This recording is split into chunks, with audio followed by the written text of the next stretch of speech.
بسم اللہ الرحمن الرحیم۔ السلام علیکم۔ خلیفہ ہارون رشید کا زمانہ تھا۔ بادشاہ کے پاس ایک عیسائی پادری آیا جو بڑا اچھا معالج اور حکیم بھی تھا۔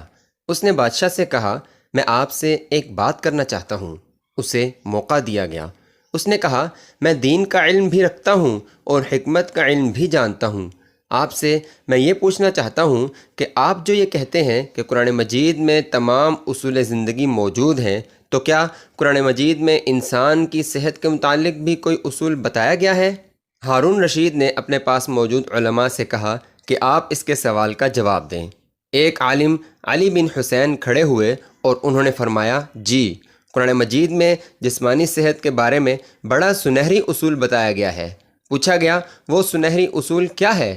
انہوں نے فرمایا کہ قرآن مجید میں اللہ تعالیٰ نے ارشاد فرمایا ہے، کلوا واشربوا ولا تسرفوا۔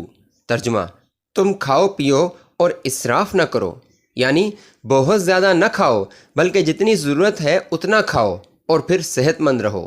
یہ جو زیادہ کھانے سے منع کیا گیا ہے، یہ ایک ایسا واضح اصول ہے کہ اگر انسان اس پر عمل کرے تو اس کی زندگی میں بیماریاں آنے کے امکانات بہت کم ہو جاتے ہیں۔ وہ حکیم یہ سن کر کہنے لگا کہ میں حکیم ہوں اور تسلیم کرتا ہوں کہ یہ ایک بہترین اصول ہے۔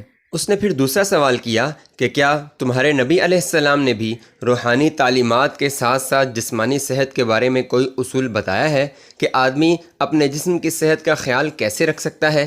وہ عالم کہنے لگے، جی ہاں، اللہ رب العزت کے محبوب صلی اللہ علیہ وسلم نے ہمیں جسمانی صحت کے بارے میں بھی بڑا انمول اصول بتا دیا ہے۔ چنانچہ انہوں نے حدیث پاک بیان کی جس کا ترجمہ یہ ہے کہ معدہ تمام بیماریوں کی بنیاد ہے۔ تم جسم کو وہ دو جس کی اس کو ضرورت ہے، اور پرہیز علاج سے بہتر ہے۔ جب عیسائی حکیم نے علی بن حسین کی زبان سے قرآن و حدیث میں موجود دین کے رہنما اصول سنے تو کہنے لگا، تمہاری کتاب اور تمہارے رسول صلی اللہ علیہ وسلم نے جالینوس کے لیے کوئی طب نہیں چھوڑی، یعنی یہ ایسے رہنما اصول ہیں کہ اگر ان پر عمل کیا جائے تو جالینوس جیسے حکیم کی بھی ضرورت نہ رہے۔ کتنی بڑی بات اس حکیم نے کہی، اللہ اکبر۔ حکیم محمد سعید رحمہ اللہ کے پاس ایک مریض آیا اور اپنی بیماریاں بتائیں۔ جب حکیم صاحب نسخہ لکھنے لگے تو کہنے لگا کہ حکیم صاحب، ان بیماریوں کی کیا وجہ ہے اور میں کس چیز کا مریض ہوں؟ حکیم صاحب نے اس کی بات سن کر قلم رکھ دیا، کرسی پر سیدھے ہو کر بیٹھ گئے اور اصولی بات بتاتے ہوئے فرمانے لگے کہ تم اور تم سے پہلے آنے والے مریض اور تم سے بعد میں آنے والے مریض سب کے سب اصل میں زیادہ کھانے کے مریض ہو، یعنی در حقیقت زیادہ کھانے کی عادت مختلف بیماریوں کا سبب بنتی ہے۔ اچھے اور بہترین واقعات سننے کے لیے چینل کو سبسکرائب کریں۔